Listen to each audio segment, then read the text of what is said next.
Hello, and welcome. My name is Cheryl Nothey, and I am so delighted that the first poetry that is happening in the new museum is dedicated to Patricia Goedicke.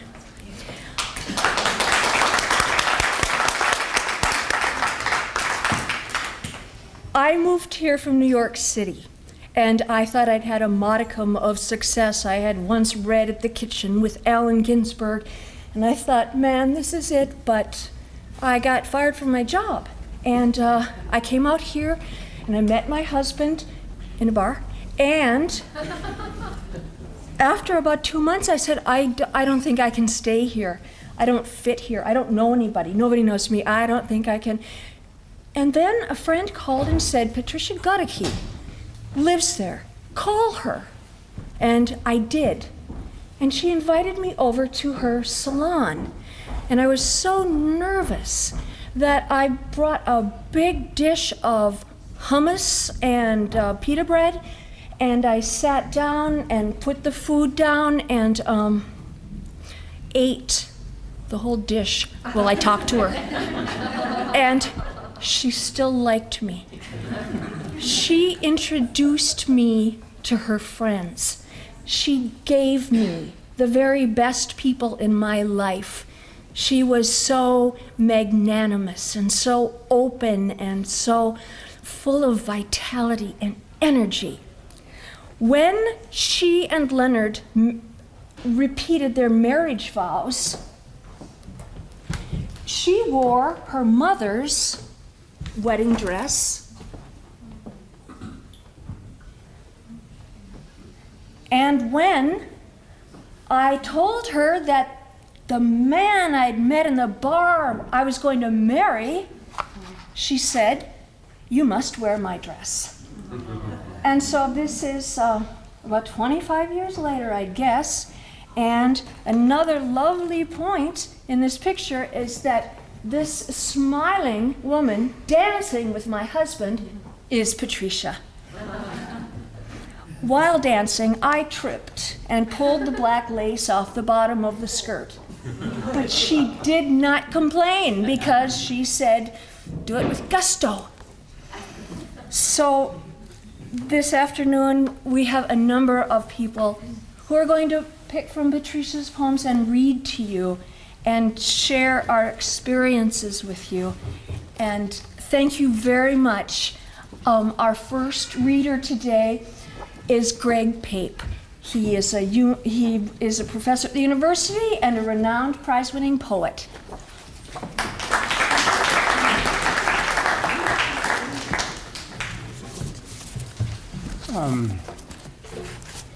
Nice to see you all here.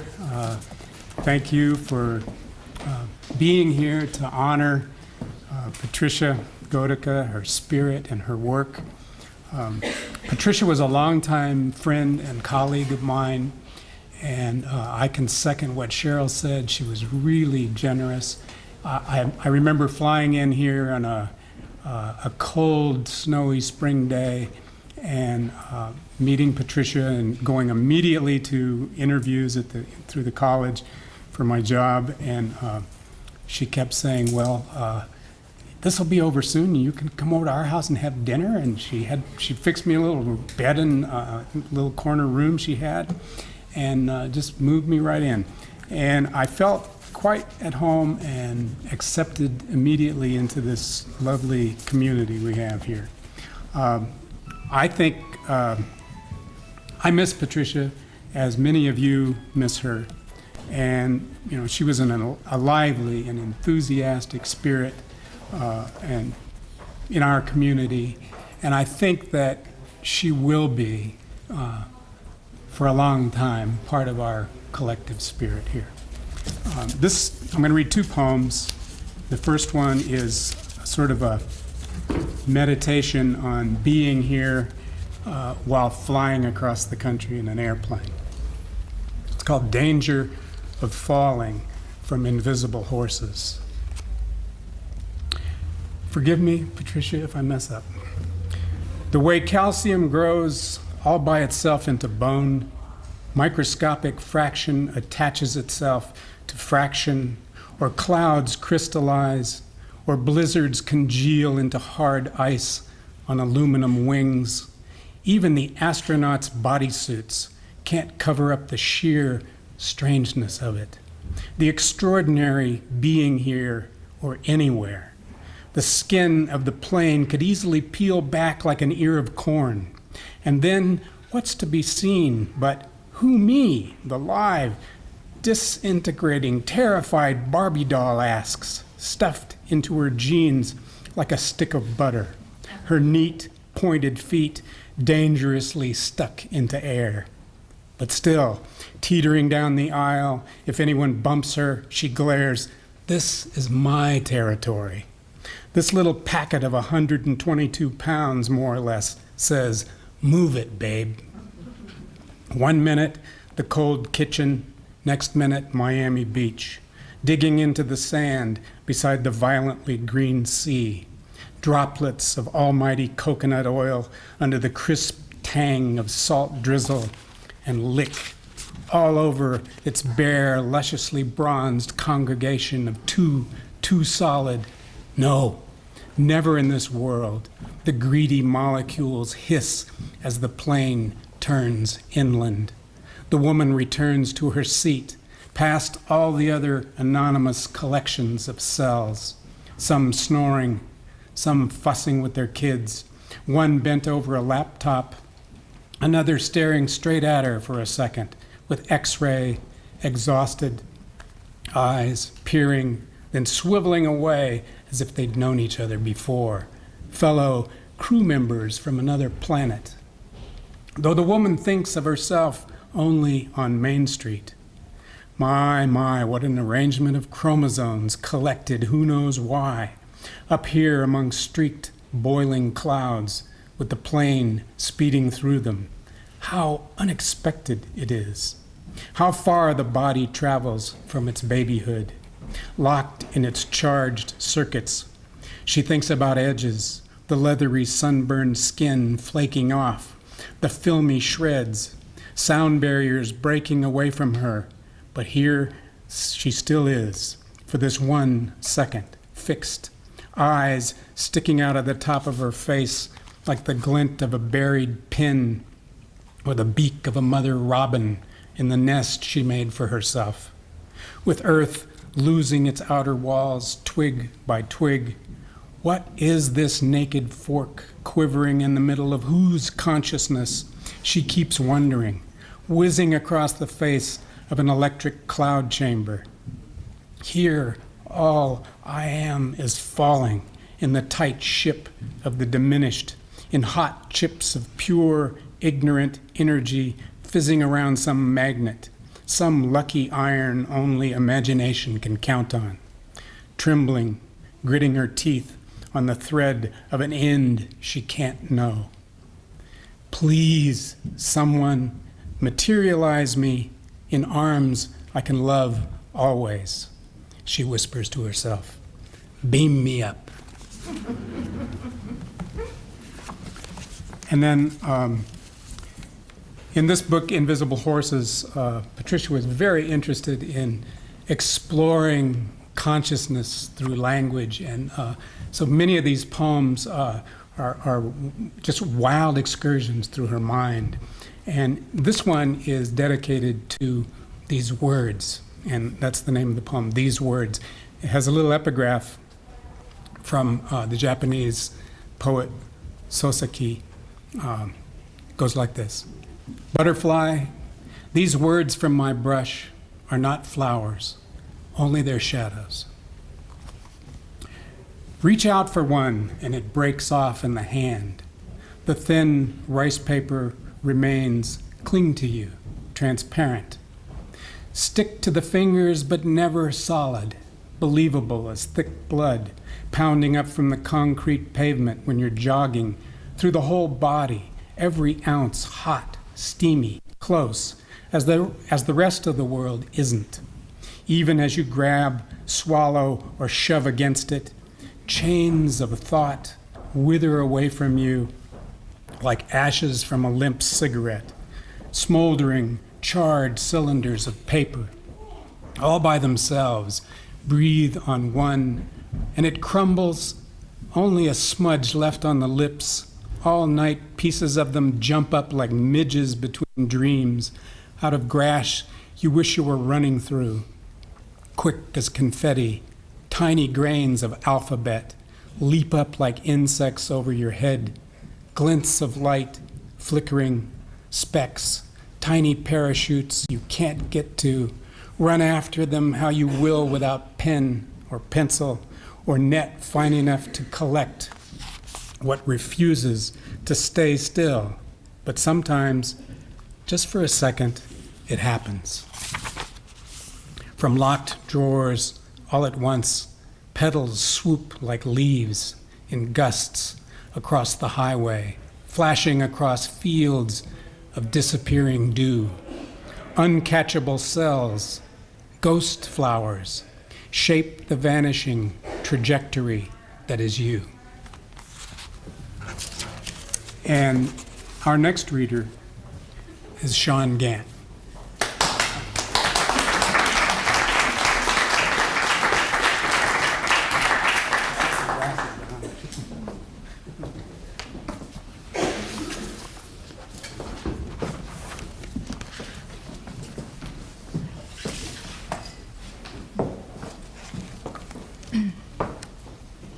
I feel very honored to be here and excited that the museum is finally open and so gorgeous, and it's great to see all of Patricia's friends and family here too.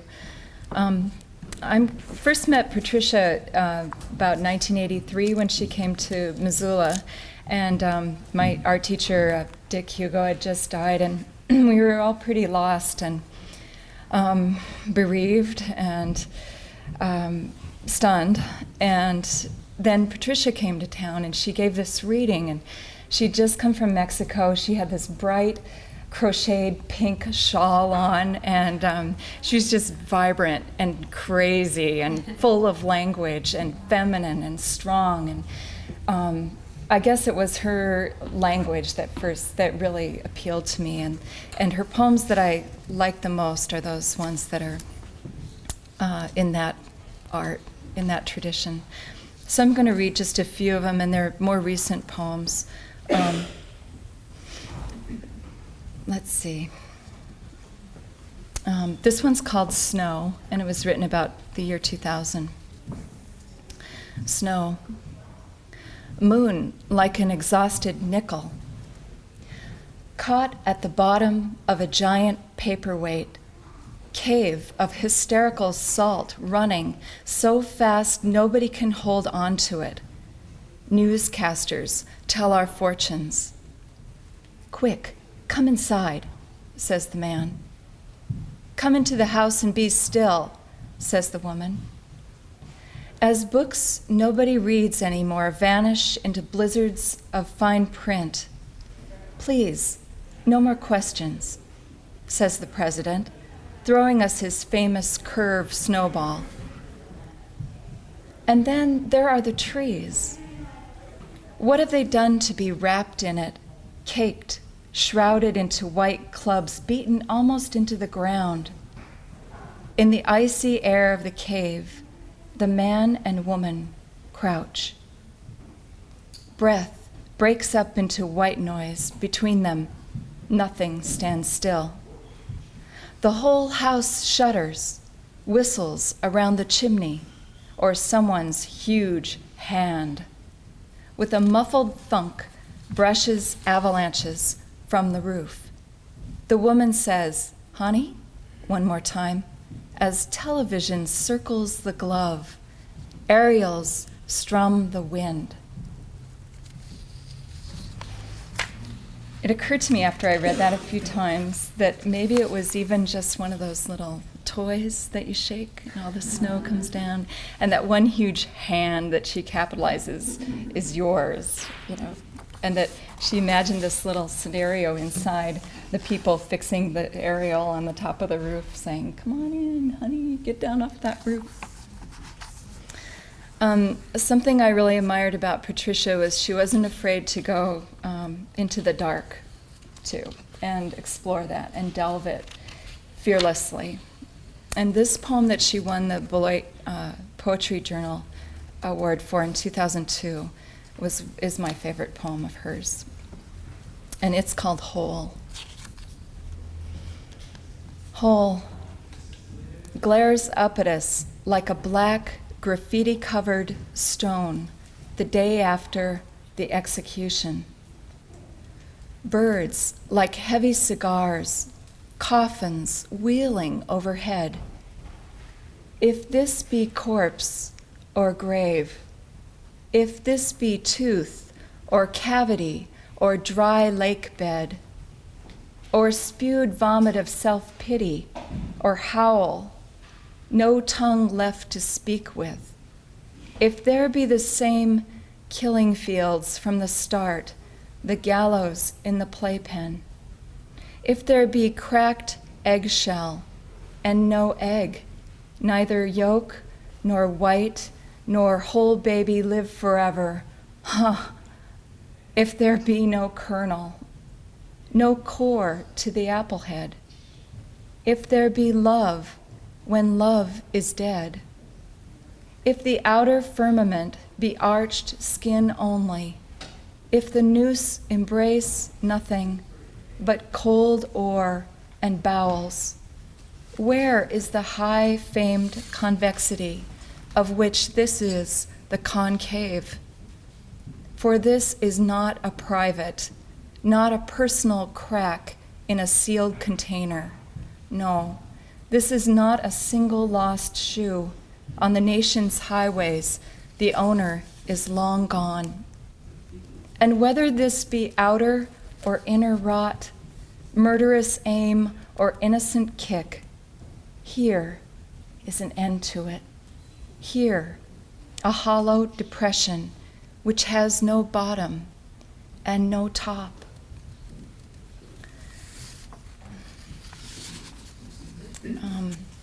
There's a poem I really like, but I know I can't read it because it's so wild, but I want you to read it. It's called Who But We, and it just dances like the cosmos all over the page, and it's about that connection that was also in that poem that Greg read earlier, between us and the cosmos and between us and each other.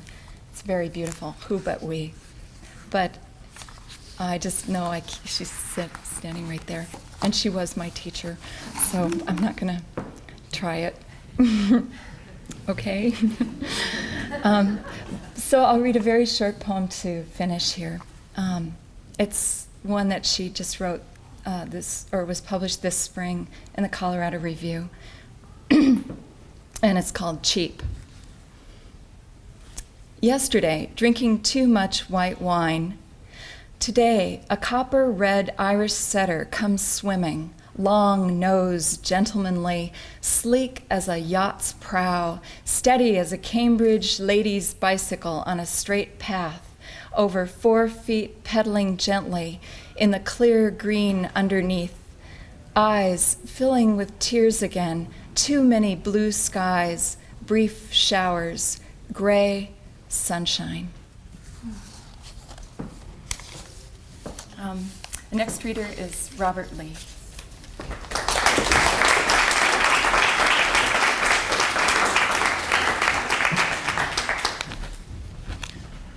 It's surely difficult to think about something as special as the opening of this fine museum without Patricia being here to read her poems and celebrate the moment. So I'm honored to get a chance to read a couple of her poems. When I first met Patricia, I was asking if she'd let me into a workshop, and she said, well, who have you read? And I said, well, does Lawrence Ferlinghetti count? You know, and she gave me the look. And then she did let me into her workshops, and I was fortunate enough during that first workshop to have her work endlessly with me over a poem I wrote called The Catch, and it was my first success. I got it published in Cutbank. And I walked into her office. I said, Patricia, they accepted my poem in Cutbank. She said, that's very nice, Robert, but I still think we should work on that second stanza a bit. And I think that's what I really loved about Patricia and later Leonard, whom I also studied under, was their real passion for the word and their real professionalism about writing. It helped all of us who were lucky enough to study with them. At the end of the semester, and I have this treasure here, I have this note from Patricia. Hey, Robert, keep up the good work. It's a low A I'm giving you, but it's an A. You need to read like crazy, all the poetry you can get your hands on, and listen to music, classical and contemporary stuff, the lyrics especially, and take all the poetry, literature classes, from Beavis particularly, that you can. Good luck, Patricia. So when Connie called me and asked me to be a part of this, I just started rereading some of the poetry and just selected two that spoke to me this week. This first one's called Hands That Have Waved Farewell. Hands that have waved farewell, meaning we will meet again. Cities I had thought lost forever that have returned to me. Sooner or later I will see them again. The mountains, the white coffee cup beside my plate, steaming in the cold, as suddenly solid as the most miraculous happening in the whole world. It is a gift that is given to everyone. Yes, everyone.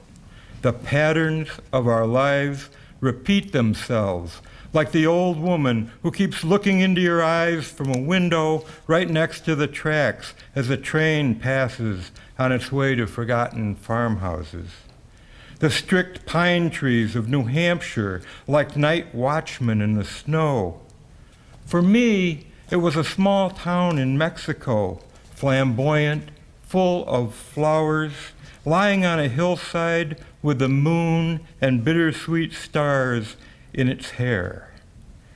But for me also, it was the one man I did not recognize. At every turning point in my life, like a small pony, he would be standing there, like an armchair with a cello in it, or a brook. He kept beckoning to me like the sun or a coffee cup full of warmth until I accepted him. So that now, in the thick snows of New Hampshire, in the dry deserts of Mexico, over and over, I keep finding them, rustling in the wind like leaves, like growth rings in the book of trees, hands that have waved farewell, cities I had thought lost forever that have returned to me. What a way to describe a town, flamboyant, full of flowers, lying on a hillside with the moon and bittersweet stars in its hair. Maybe that's why I moved to fiction.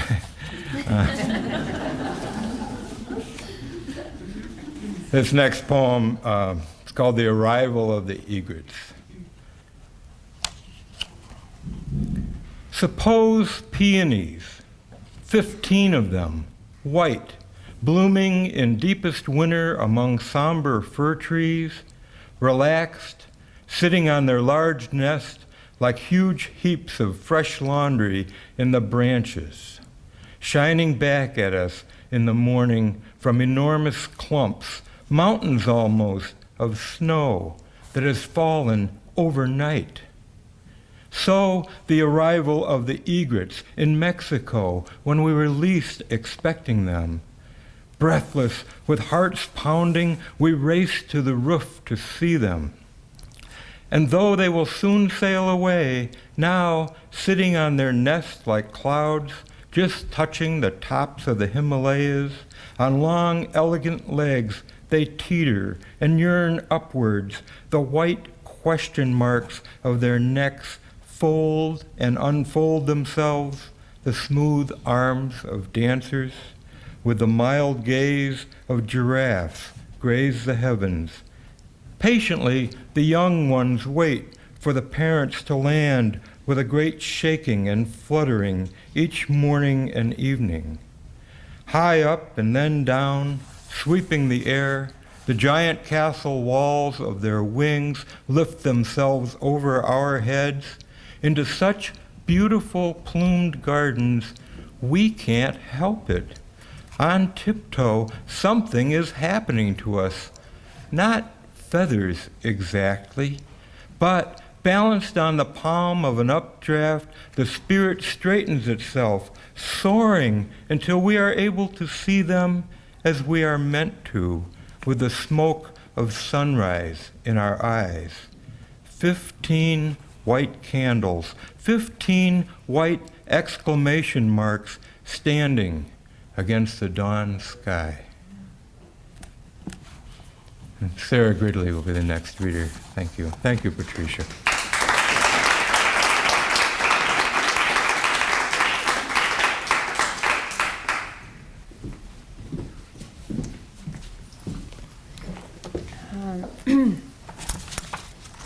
This is a really beautiful place, and I'm very glad to be here.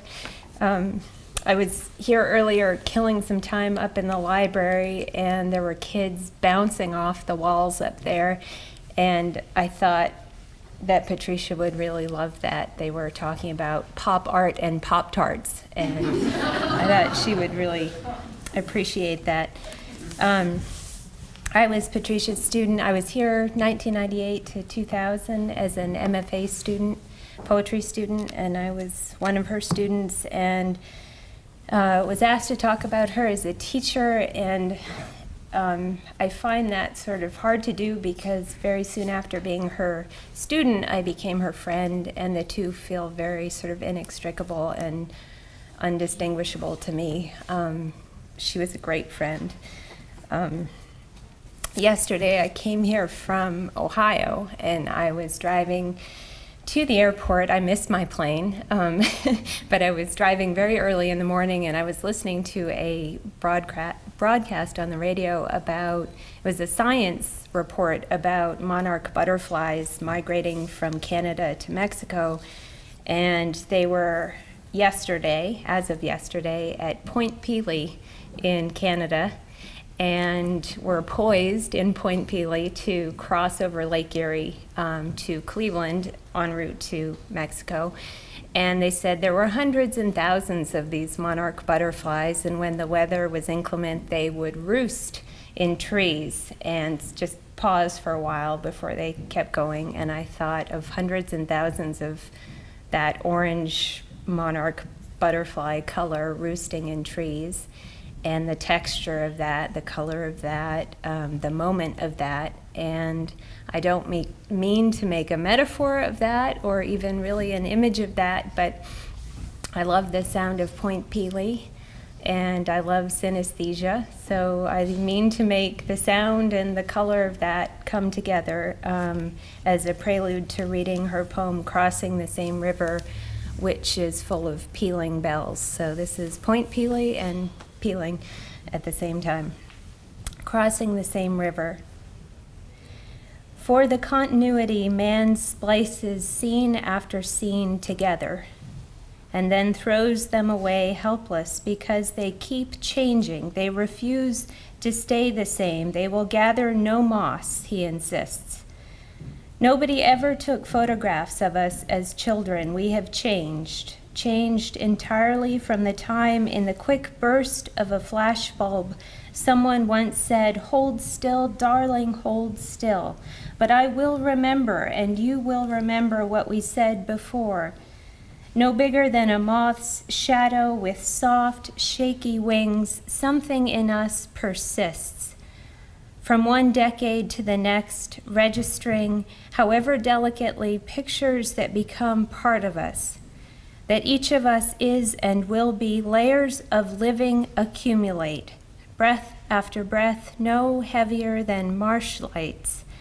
Though the skin seems to slough off, flakes of mica disappear. For every imprint there is a negative. For every forgotten flower quietly closeted somewhere, for every hand there is another. In the cloudy folds of the brain, everything we have ever known is only waiting for its opposite, its other half, to leap into the positive light, clapped in its bronze arms and swinging back and forth like bells, endlessly touching each other out loud.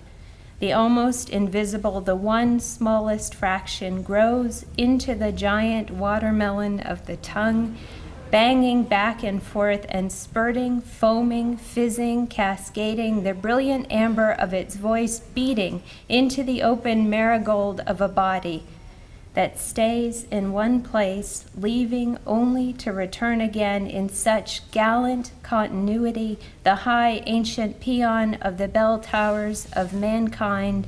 The huge metal sails vibrate like a hive of singing bees. The liquid notes peal every hour on the hour. The sweet, steadfast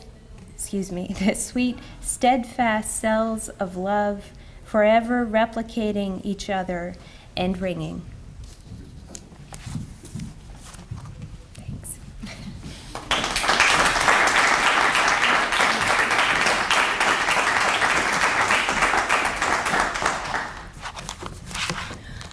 I am lucky enough to finish our reading by reading you a poem that Leonard loved, that Patricia wrote for him.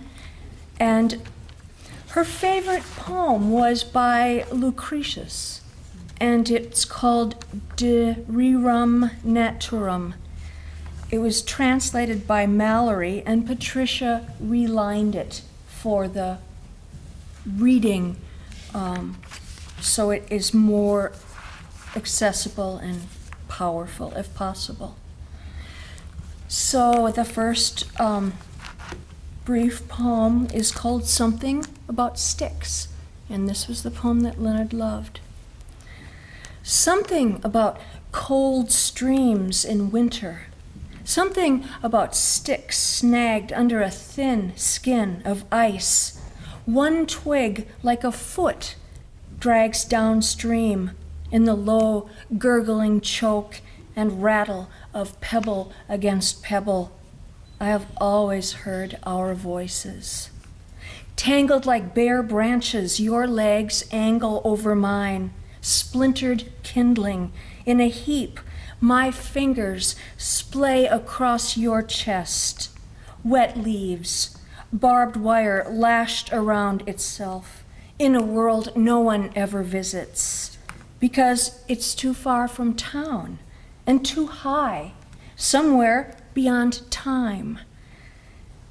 And in these cold slices of white ice, transparent, you'd have to look close, even to notice us. Stiff arms and legs braced under the rind of winter, in the bend of an elbow, steadfast in black water.